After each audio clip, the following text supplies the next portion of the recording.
Yeah, next I think we'll do EmpLemon. Give me 1 second though. I'm gonna go to the bathroom real quick. I'll mute so you don't hear me tinkle.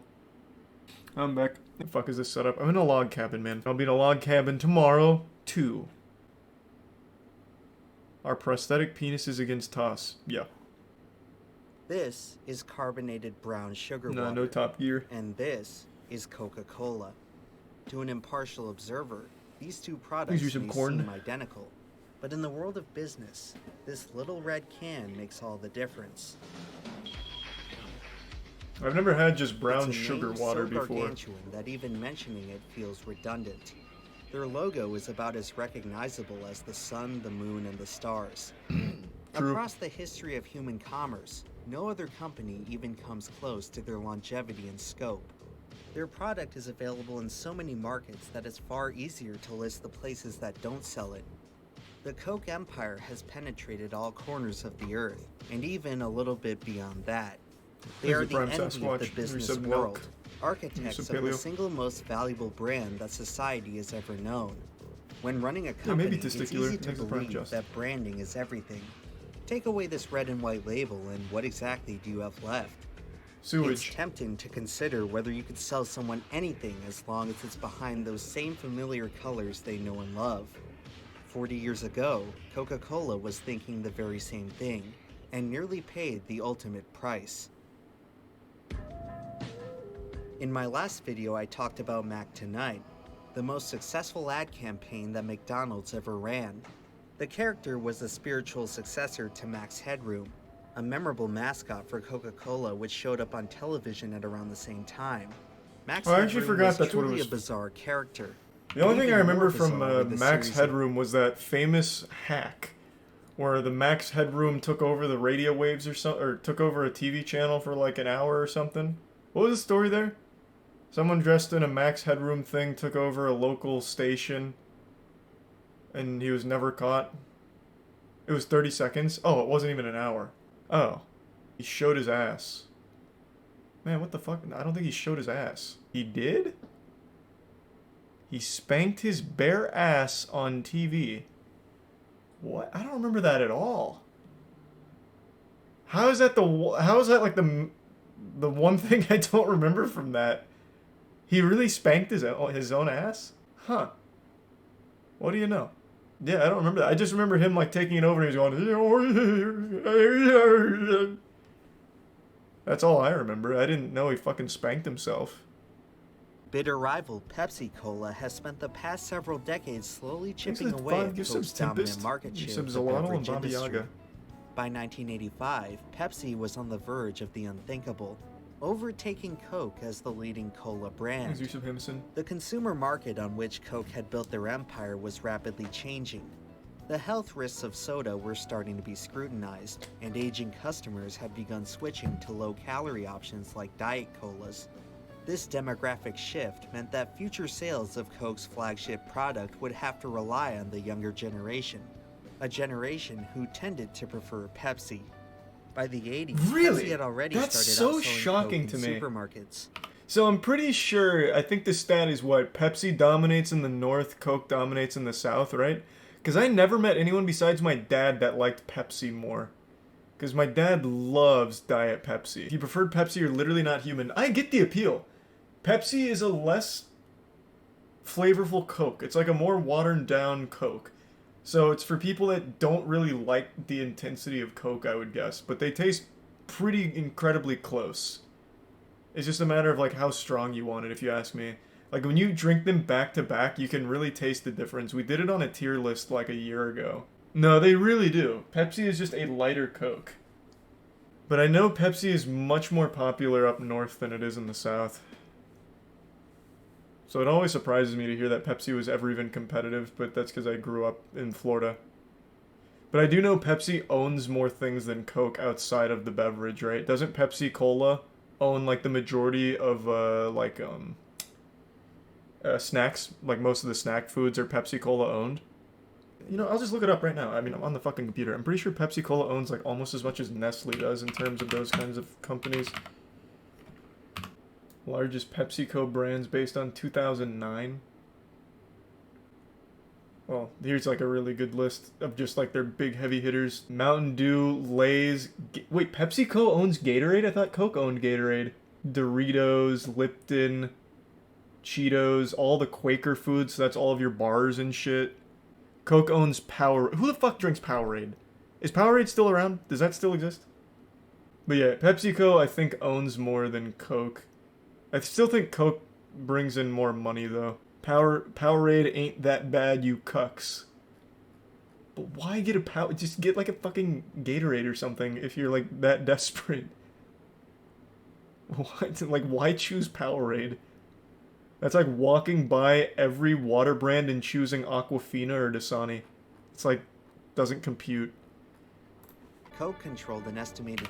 Oh, here we go. So I did a little research and Max Headroom didn't spank his ass. It was the TV signal hack that had a look-alike spank his ass. Oh, man, that's what we're talking about. We're talking about the hack. I didn't remember him ever spanking his ass. Obviously, like, the actual Max Headroom didn't, like, go on TV and spank his ass. It was the guy that hacked it as Max Headroom. That's what we were talking about. And yeah, it is true. We looked it up, a couple months ago. The original Coca-Cola formula actually did use cocaine. It was supposed to be like a medicinal drink for pain relief or some shit like that, so it used real cocaine. And it wasn't until, like, the 20s or 30s that they phased out the cocaine and replaced it. I always thought that was just a myth, but it's real. I didn't actually believe that they used cocaine. 60% market share of the beverage industry, distributing their iconic product on a global scale. Millions of customers across hundreds of countries, all enjoying the same formula that had remained virtually unchanged for nearly a century. It was Coca-Cola's golden goose, the real thing. Altering it would be like rewriting the Bible. And that's how the company thought, until Roberto Goizueta became chairman. By 1984, the company's mighty 60% market share had shrunk to just over 20%. Decades of complacency had allowed Coke's competition to get back in the race, and Goizueta was poised to put a stop to it. After becoming chairman, he boldly announced that there would be no more sacred cows in the company philosophy. In the next few years, he followed through on that claim by introducing two landmark products, Diet Coke and Cherry Coke. It was the first time the company had debuted any new product under the Coke name. While both options proved to be quite popular, they only sought to further compete with the company's flagship product, which was still losing ground to Pepsi. Carrying the pride of one of America's most revered institutions, Coke was left with no choice. In a time of Cold War tensions, Roberto Goizueta had to resort to the nuclear option. Oh, what a time, it's gonna be Pepsi now. The winning taste is Pepsi. It's gonna be Pepsi now. Damn, this advertisement kind of slapping. What a jam. A major factor behind Coke's declining market share was an ad campaign known as the Pepsi Challenge, a blind taste test between the two colas that appeared to show an overall preference for the sweeter flavor of Pepsi. While not exactly scientific, the campaign was undoubtedly successful at persuading many consumers to switch to the blue brand. This led Coke to conclude that the only way to stop Pepsi was to beat them at their own game. It was then when Coke's senior executives commissioned a secret assignment known as Project Kansas, where company scientists were tasked with concocting a superior Manhattan formula. Project. Soon enough, they had synthesized the ultimate flavor, one that could consistently beat both Pepsi and the original Coke in a taste test. With a potential new juggernaut on their hands, the company was now faced with a tough decision. They could release the new drink as a standalone product, and risk further diluting the already crowded Coke lineup. Or they change the formula. Could do the unthinkable and replace the cornerstone of their entire brand. Ultimately, the choice was up to Roberto Goizueta, who would look to his past for guidance. Years earlier, when he was in charge of distribution, he shakes things had up. Successfully boosted sales by slightly tweaking the Coke formula. He had already once committed the cardinal sin, but perhaps he saw it as a virtue. For Goizueta, the choice was clear. Coca-Cola, the product that he had sold for his entire adult life, was on the way out. And so the Coca-Cola company was set to make the single ballsiest move in the There's entire Captain, history the of Prime their Vince. business, replacing the very thing from which they were named. As the story goes, shortly before the launch, Roberto Goizueta sought out the blessing of his predecessor, Robert Woodruff, the man who had built Coke into the behemoth that it was. No one knows for sure what Woodruff really thought about the decision, because he wouldn't live to see it happen. Oof. In March 1985, Coca-Cola's most legendary executive passed away at the age of 95. 1 month later, the company launched New Coke. The events that followed were not nearly as sweet as they had hoped. Uh-oh.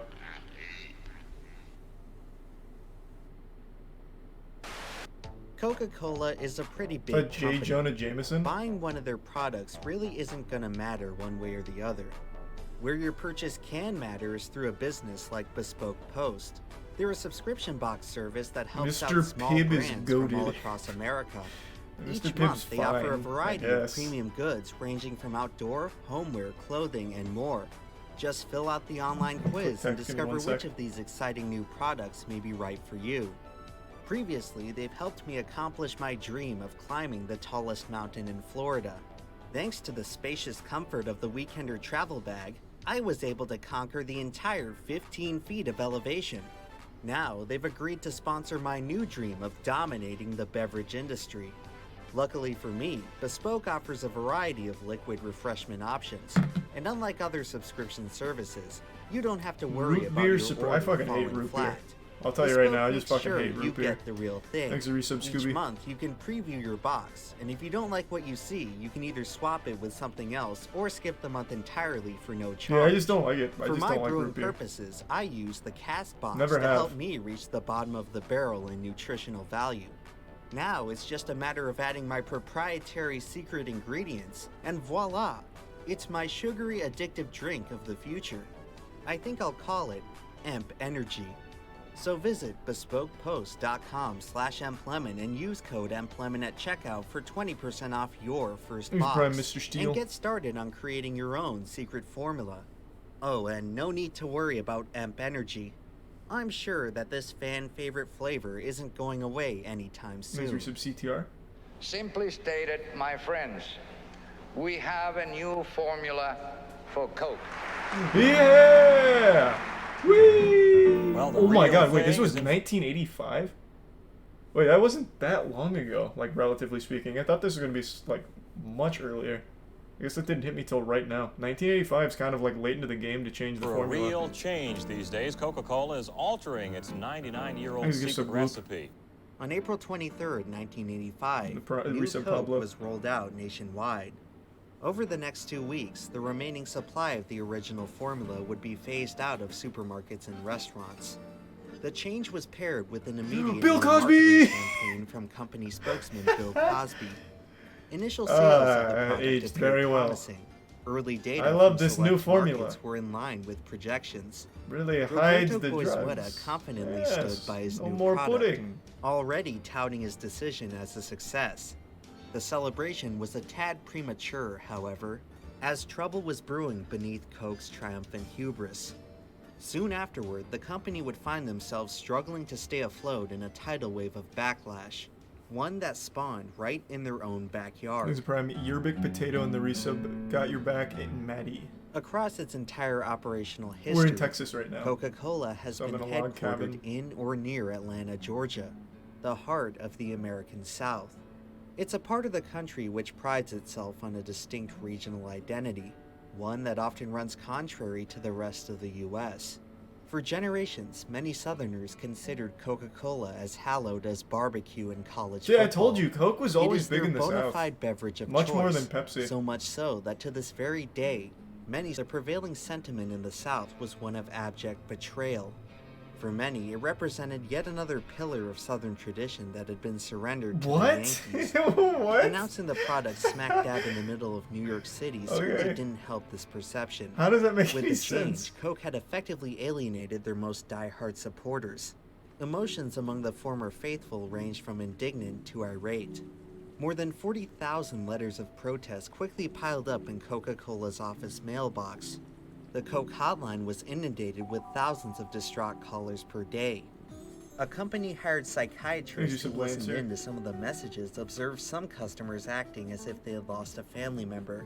Needless to say, the reaction was much more severe than what was anticipated. There's a saying in business that all publicity is good publicity, but for Coke's new formula, it was simply not the case. Is Coke nervous? Not at all. We've never had more fun in our life. This wasn't a frivolous decision. It's something that we've worked on, John, over the last 4 years. In the weeks after the debut, New Coke had become easy fodder for I know that guy. Bored journalists. David Letterman. I know him because that clip of him eating Jennifer Aniston's hair and being super creepy keeps floating around every week now. I've never really liked late shows, even when I was younger, but that's all I really know from him, is that he chewed on her hair and made it really weird. There was the story of Dan Locke, an avid Coke drinker from San Antonio, who was apparently so mortified by the new Coke announcement that he immediately went out and stockpiled 110 cases of the original formula. Speaking of stockpiles, a few quick-thinking opportunists would use the hysteria to their advantage. A Beverly Hills man named Dennis Overstreet bought 500 cases of the old formula for resale at his wine business. After 1 month, he had customers lining up around the block trying to scoop up the last of his supply. Overstreet You're so fucking dumb. That's the only thing that comes to mind when you think of David Letterman. Yeah, I don't like late night hosts. Thus, I never really watched Letterman. So all I know from him is that I don't like the late night formula. The only one I've ever liked is Conan and Craig Ferguson a little bit. Other than that, they're all fucking boring. Cases for more than double what he paid for them. The newfound scarcity of the old formula led many to scour some of the most rural areas for any in the prime product. When America's domestic supply was completely exhausted, a few loyalists resorted to smuggling in the old formula from foreign countries who had not yet made the switch. Unfortunately, other forms of protest weren't so benign. One story out of Marietta, Georgia featured a woman accosting a Coke delivery man with an umbrella while shouting about how they had ruined the flavor.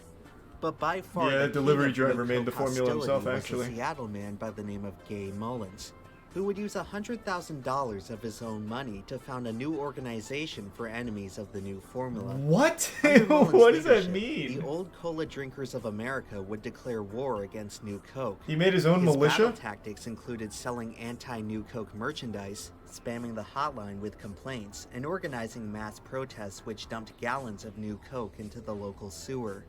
At one point, Mullins even attempted to file a class-action lawsuit against the soda giant. God, what a worthless existence. The constant hijinks would attract a ton of media attention to the movement, helping to grow Mullins' army to as much as 100,000 strong.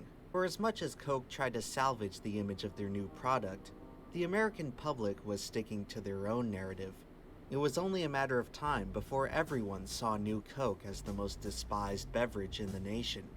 To make matters even worse, New Coke had crossed the threshold where it was simply fun to hate.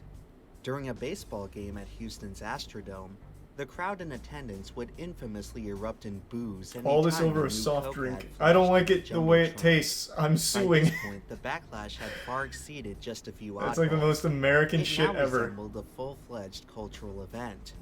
Part of the morbid curiosity that attracted people to the controversy was tied up in the novelty of seeing such a powerful company struggle. In the first month after release, Coke's management remained committed to their product and tried to weather the storm. But by the end of May, the situation was quickly becoming untenable. First they said they were the real thing, then they said they were it. Then kablooey, they changed. Kablooey, yeah? Now, I'm gonna try my first Pepsi. Kablamo. The company's strategy to poach business away from Pepsi was backfiring spectacularly. Shortly after New Coke hit store shelves, Pepsi saw a 14% sales increase, the biggest in their entire history. In mid-June, when soft drink sales typically rise, New Coke sales remained flat. Internally, Coca-Cola's officials were starting to panic. Amid complaints, I don't know why, everything's going pretty well. The company would quietly alter the formula yet again, this time adjusting its acidity. It was clear that Coke's leadership were losing faith in their vision. A few executives had already begun suggesting a return to the old formula. The last hope for New Coke was the product catching on in foreign markets. But after seeing the fiasco taking place in the US, Coke's international distributors wanted no part of it. New Coke was now threatening to dismantle the very structure of their business. Damn. With no other options, the company swallowed their that shit must have tasted like ass. To the will of the people. But one of us looked at the other and said, "What are we doing? What are we doing here?" In the latest battle of the Cola Wars, Coke says it's bringing back its old formula. Within the next several weeks, the original taste, which many people in the country apparently missed, will be available again. I wonder, can you still get New Coke? I want to taste it. I can't imagine it tasted that different. Like, it was probably just like a marketing ploy from the start. Still find some on eBay. Yeah, I know you can still find, like, Crystal Pepsis and shit, but they all expired and everything, and they literally are death. I was just wondering if there was, like, anyone that somehow got the New Coke formula and remade it, because that'd be the only way to be able to do it. On July 11, 1985, Coca-Cola announced the return of the original formula, ending the New Coke experiment after just 79 days. The new formula they did a reboot. To be sold as simply Coke, taking a back seat to the rightful flagship product, now called Coca-Cola Classic. Following the controversy, longtime spokesman Bill Cosby would part ways with the company, claiming that promoting New Coke had hurt his credibility. This left Coke with a vacancy in their marketing his spotless record, which would soon be filled by the aforementioned Max Headroom. Coke. Despite the very entertaining ad campaign, New Coke's reputation could not be salvaged. By the end of the 80s, its sales had dwindled to just a few % of the market before the company decided to shelve it. In 1992, they attempted to reintroduce the new formula as Coke 2, which went about as well as you may have imagined. The Bible 2. After a few years, Coke the New product Testament would be mostly discontinued once more, only sticking around in a few select markets around the country. Roberto Goizueta, the mastermind behind it all, continued to swear by his creation. He personally drank the product until his death in 1997. The return of Coke Classic led to nationwide euphoria. Sales figures not only I don't think that would be the case anymore. I feel like if this happened today, Twitter would never forgive them. They would still just boycott it on pure principle. So I guess they just got lucky in the time period here where people, like, protested and actually, like, celebrated when something changed, whereas now when something changed, it's still an issue because it changed. It's like if someone changed an opinion they had 10 years ago, it's like, oh, well, now you're just pandering and I still hate you. So I guess Coke really just got really lucky here. Solidifying their place as the top soda company in the world, a position they continue to hold to this day. Somehow, the biggest failure in industry history had directly contributed to its biggest success. A story so perfect that it led many to wonder whether it was planned all along. The incident sparked a variety of other conspiracies as to the company's true intentions with the new formula. Some speculated that the change was a response to the Reagan administration's war on drugs, with Coke having to phase out the last remnants of the coca plant from which they're named. Whether or not this was the case remains dubious, but a far more likely explanation had to do with the company shifting from cane sugar to the far cheaper alternative of high fructose corn syrup. Strangely enough, Coke Classic wasn't exactly the same as Classic Coke. The returning formula had entirely switched to using corn syrup as a sweetener. Gay Mullins, who received the very first can of Coke Classic, reported feeling sick after drinking it. Many other astute consumers had their suspicions about the apparent bait and switch. But for the vast majority, it simply didn't matter. They had complained, and Coke had listened, which, at the end of the day, is all anyone really wanted. I was born far too late to experience the summer of New Coke. The stories I heard felt like something of an urban legend. A forbidden elixir which caused so much heartache that it was practically banished from public consumption. An artifact so unwanted that it became unobtainable. I've spent the past month trying to study it, and after examining just about every aspect of the stuff, I was still missing one crucial detail. For as much research I've done, the literature, the footage, and the data don't tell the full story. Cane sugar cola is 100 or 10 billion times better. To understand New yeah, Coke, I agree. The only thing left to do cane sugar is just better. How do you even drink that? Because it's delicious. What? In 2019, New Coke experienced a brief revival after being featured on the hit Netflix series Stranger Things. As part of a promotional stunt, Coca-Cola would release a limited run of the 1985 formula. Only 500,000 cans were distributed, with a few winding up for resale on eBay. So I picked up a case, and for the first time in my life, tried the flavor that whipped an entire nation into a frenzy. And to be perfectly honest, it was kind of hard to taste the difference. I fucking knew it would. It's probably because I don't drink soda often, or that I hadn't tasted a Coke in a while. But I could barely tell the two drinks apart. Funnily enough, even a guy like Gay Mullins, New Coke's most ardent critic, couldn't tell either. It tastes just like brown sugar. Tells us that most people don't. Kinda. Unlike what the marketing may tell I you, guess, I don't know. Independent That's a weird taste question. tests have consistently shown that the average person can't tell the difference between Coke and Pepsi. There will be at least one thing that stays the same. That is the essence of the real thing. And no matter how good New Coke tasted, it was no match for just how much that old formula meant to give so some many mofo people. Tier 1 sushi. In consumer society, people don't have much. Decades of marketing have all but replaced sincere human interaction with a superficial facade of products. True, Coke collectors Take are kind away of those wild. products, and you erase the soul of modern man. When it was all said and done, Coca-Cola and the entire business world learned a valuable lesson. If you have a formula that's worked for almost a century, it's probably best to stick with it. Yeah. I still want to try New Coke now. Coca-Cola is the real thing. You know what more people prefer than new taste of Coke over Pepsi? Tastes like a flat Diet Coke. Yeah, Diet Coke's kind of actual ass. Diet Coke is like the most niche taste. Finding someone that enjoys Diet Coke is like finding a shiny Pokemon. I don't know who drinks it. But then there are people that just swear by it. Or at least, as I understand it, there are people who just fucking love it. Coke Zero is my go-to soda. Yeah, I mean, I guess if you're gonna drink soda, Coke Zero is probably the way to go.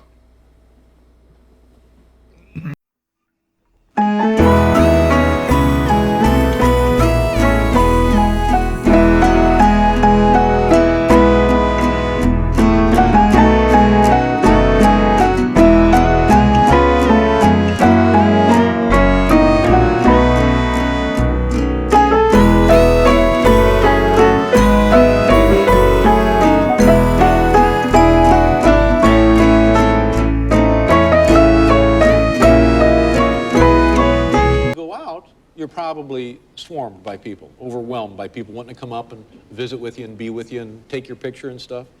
Yeah, once in a while that happens. Not, you know, it's not as bad as I think people assume it is. But you know, there's always honestly. those odd. You need help. Those odd encounters. You know, there actually I had one kind of recently where I was at my gym in the steam room. Really? And then two young women come in and. There's that moment of. Okay, let me skip around. I thought this was just going to be the highlights, but it's not. All of me, and then, you know, and they asked. Then somehow. This is rude. Somehow they whipped a camera out, and I don't know where the hell they got a camera. They have a camera in the steam room. Can I just try? Forgive me if this is rude. I just want to try one thing. Okay. Anton. Oh.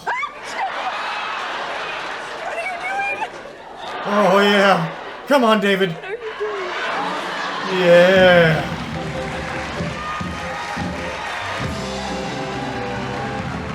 Attaboy.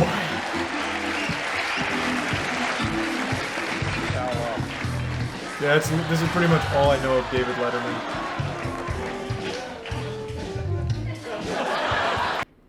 There was like a whole, I don't know where it is, but there's like a whole supercut of him being super creepy around women. At least I think it was women. It might have just been Jennifer Aniston, I couldn't tell you.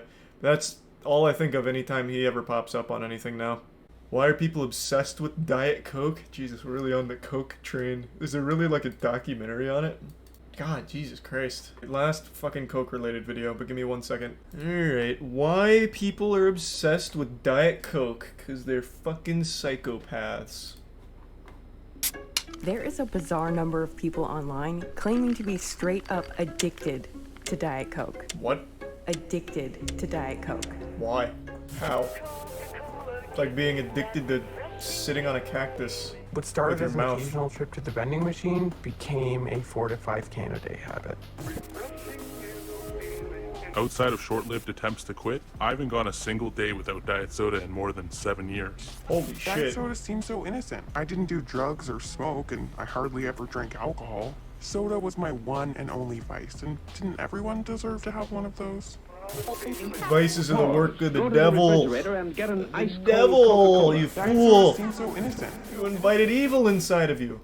A couple of years ago, nothing could convince me to stop drinking Diet Coke. I had absolutely zero desire to quit, and I was borderline proud of it. And obviously, I'm not alone on this. Diet Coke has managed to acquire this cult following. And despite it being seemingly zero everything addictive, is it possible that Diet Coke could in fact be habit forming? Well, to try and answer these questions, I feel like the place to start is with the drink's legendary secret formula. Also, P.S. if you don't make it to the Karen section of this video, you are missing out. Today's video is sponsored by me and my first ever behavior change guide. I've spent the last few years of my life studying behavior change and using what I've learned the secret formula in Diet Coke is urine. all of my bad habits using the method I know the secret formula. Guide.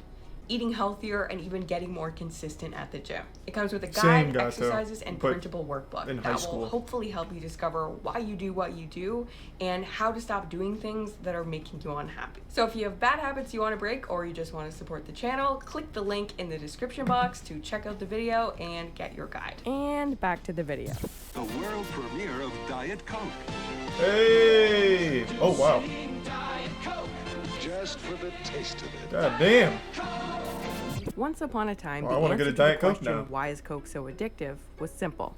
Cocaine. About 9 milligrams per glass, True. to be exact. That was true. And coca leaves are still a key component of the drink's secret formula, just minus the cocaine. Decocainized coca leaf extract acts as a flavoring agent in Diet Coke. Is it possible that it still contains some addictive properties? Yes. Could there still I be don't trace know. I'm not a amounts of scientist. cocaine in Diet Coke? Well, according to this test, no. No. There's no. Fuck! Cocaine. It was looking pretty touch and go there on meth for a while. But no, Imagine there's raw coca meth. leaves do contain other compounds that could potentially Hey, be we got rid of addictive, cocaine. One of them being nicotine. And we put but in, it's impossible to know without antifreeze. lab testing whether or not anything plutonium. like this shows up in the final product. Instead, the biggest red flag on Diet Coke's ingredient list today is a different psychoactive drug, caffeine. Diet Coke contains 46 milligrams of caffeine per can, 11 milligrams less than regular Coke, but much less than a cup of coffee. But have you ever wondered why caffeine is in soda at all? Like, what's the point? Well, Coca-Cola's official statement is that caffeine is like a byproduct as well. That is just another ingredient that gives Coca-Cola its unique, great taste. Just for the taste of it. Caffeine being added just for the taste of it might not be true. Food manufacturers claim that caffeine is added to improve the flavor of their products. But this seems unlikely because caffeine is very bitter. True. And at least in soda, cannot be detected using taste by Caffeine the in majority coffee of is awful. individuals who have been tested. Just for the taste of it. This means that caffeine is most likely intentionally added to Diet Coke so that you consume as much of it as possible. Does that work for... I'm not a big coffee drinker. This is a legitimate question. When you drink a cup of joe, you wake out, you get your Folgers in your cup, kiss your sister, whatever. Do you want more coffee after your first cup? Because I don't know too many people that do. Like, Danny drinks 3 a day, but they're spread out over the day, and he's not, like, craving it. I know you can have caffeine withdrawals, but I didn't know if it was something like you constantly want more coffee. I'm getting yeses and nos. So I'm assuming it's different sensitivities to caffeine then maybe. But this is literally just taking a temperature of the chat, not exactly scientific. There is science about it. I'm sure she'll get into it. I was just more curious, like just going to chat when it's about coffee in particular, since that's most people's main source of caffeine. Reward value is our first component of habit formation. It's really the first thing you need to make anything addictive. Anything our brain finds pleasurable or stimulating. Yeah, but I don't actually get like super wired from caffeine, nor do I constantly crave more of it. It gives me a little bit of extra energy and it just tastes good. As my fellow Diet Coke addicts will know, it's something of an experience.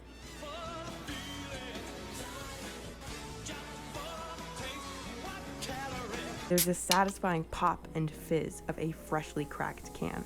The popping bubbles, rich caramel color, and burn of carbonation in your throat.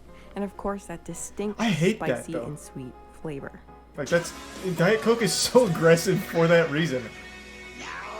It just tastes like acid. When you take that first sip of Diet Coke, you're not just tasting it, but engaging your eyes, ears, tongue, and even the pain receptors in your mouth. And this experience and all of these little pleasures on their own can contribute to the reward value of the product if you enjoy them. So could it still be as addictive as sugar? I imagine it would. Thankfully, for most people, the answer is no. Brain scans show that when offered sugar and alternative sweeteners, most people's brains find sugar much more rewarding. Their brains do still that really looks about right for Splenda in particular. Just to a lesser degree. This theoretically should mean that on an ingredient level, Diet Coke is less addictive than regular Coke. But it turns out there's one disturbing exception to this rule. Chronic diet soda consumers. Diet Coke's the #1 diet soft drink in the world. For one simple reason. It's probably the only one at the time. time. Individuals who consumed at least one diet soda per week found sugar and artificial sweeteners equally exciting. Oof. But that's no surprise. The fact that the brains of chronic diet soda consumers are changing over time to value sugar and sweetener equally is a very good clue that sweeteners like aspartame could indeed be addictive. After all, when they try to give up diet soda. People are saying they experience headaches, light sensitivity, nausea, panic attacks. Damn, that behaviors sucks. Consistent with a full-on physical addiction. I did experience extreme side effects from getting off Diet Coke, and my body just got so addicted to it that it just became like natural. But here's the weird part. You'd think with so many stories online of people reporting symptoms like this, you'd think this would have been studied. But I couldn't find a single study on whether or not aspartame was truly addictive. Which is very, very odd given the volume of people complaining of these symptoms. True, it could just be caffeine withdrawals, I guess. So now, I'm sure we can investigate the secret formula and ingredients aspartame. further. I had to cut out a whole section on carbonation alone. But regardless, the reward value is really only one component of what makes something truly habit-forming. Yeah, more bangers. 45-year-old Stephen Morrison begins every morning with Diet Coke. And by the end of the day, he will usually have consumed up to 15 cans. How is he alive? 3 to 5 liters. Jesus Christ, soda. Stephen. Ironically, Stephen's addiction to Diet Coke began when he was on a journey to lose weight and improve his health. No health-conscious person would consume even 5 cans of regular Coke in a day, being that it would rack up around 560 calories and 195 grams of sugar. Yet self-proclaimed health people, fitness addicts, and general overachievers think nothing of chugging Diet Coke. Why? Because, well, it's 0 calories. Okay, 1 calorie. And I think it's this rationalization, this focus on the fact that it's 0 calories, that is a uniquely addictive characteristic. Because it unleashes the second component of habit formation, repetition. The more often we repeat a behavior, the stronger a habit becomes. In behavioral economics, 0 is a very powerful number. Free things tempt us to discard our regular decision-making process. Sex. Our perception 0 is the becomes worst distorted. number. We magnify the item's benefit and downplay its downsides. We also have a stronger and more positive emotional reaction to 0 products, which could potentially explain why Karen here Hi, my name is Karen. Hey, Karen. I am what they call a Diet Coke fanatic. Loves Diet Coke so much that she wrote this poem and made this video. She wrote a slam poem? poem? How do I love thee? Let me count the ways. At restaurants, I choose to ask, do you serve Diet Coke? If the answer is no, I grab my hat and my coat. Oh, there we go. In my blood, it flows like a transfusion. I think about it all day like a bubbly illusion. God, this is like the Freaky Fred episode of Courage the Cowardly Dog. It surely seems. If I deny myself that drink, I have really bad dreams. How many things in life are really 0 calories? Not that many. Suddenly, Diet Coke is replacing the snack you think you shouldn't eat, the cigarettes you're trying to quit, the second coffee of the day you don't think that you should have, all because it's 0 calories.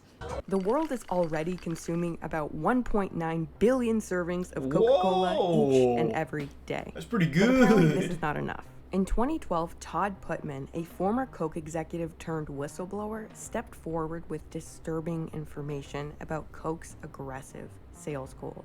A man who says he wants everyone to know about the way sugary sodas have been marketed in this country. Goals of replacing not just their competitors, but all beverages in the American diet with Coke. You market in a much more aggressive way. You think about tap water. Or if I could replace every shirt with moist global shirts, I'd do it. Diet Coke is like water coming from my sink. Only it's better, more delicious than that plain old common drink. Which brings us to our final component of habit formation, context. Context simply refers to everything in your environment minus yourself. In the case of Diet Coke consumption, it refers to the specific situations you might consume Diet Coke in. Situations like at lunch with your Uber Eats or ritual order, at the movies with popcorn, as an afternoon snack or coffee alternative, a late night study aid, during dollar drink days, or when you're just too lazy to pour a glass of water.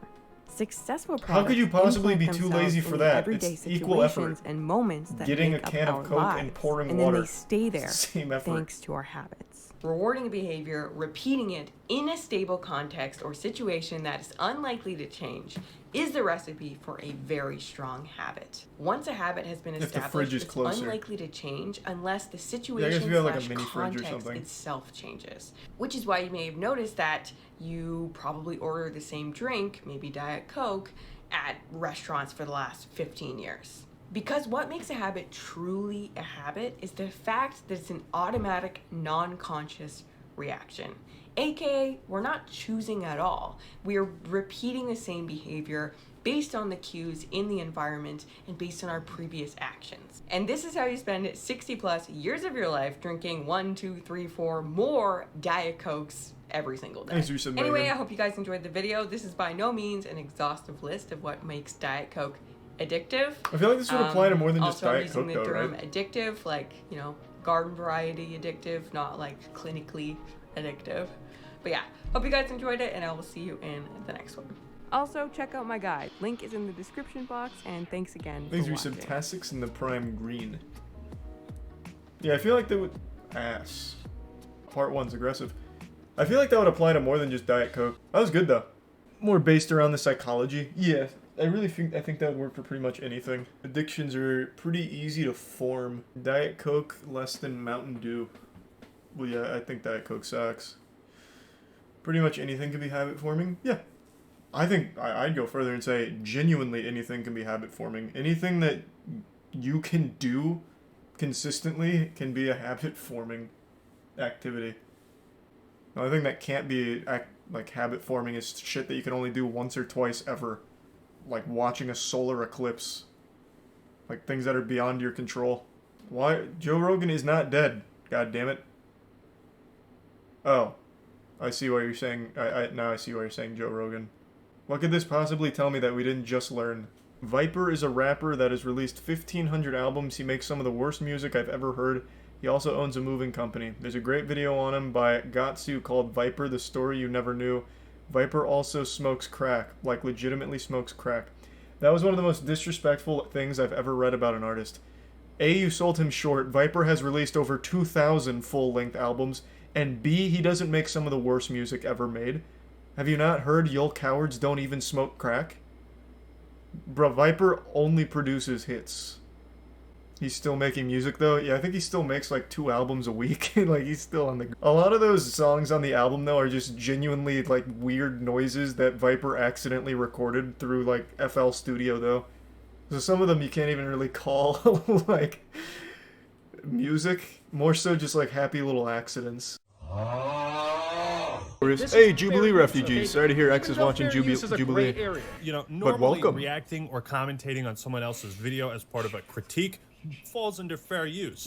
And generally speaking, pretty much it's a meme on Twitch. So XQC will watch Jubilee and the chat fucking hates it. So when he watched Jubilee, some viewers will just like leave. They'll just go somewhere else. They call them Jubilee refugees. It's fucking great. It's like XQC's version of raiding. So he doesn't do like an official raid, but he'll turn on Jubilee and he'll just like disperse viewers all over the platform. That's like a reverse spirit bomb. Yeah, it's so cute. It's so sweet. I think he does it on purpose, just being a nice guy.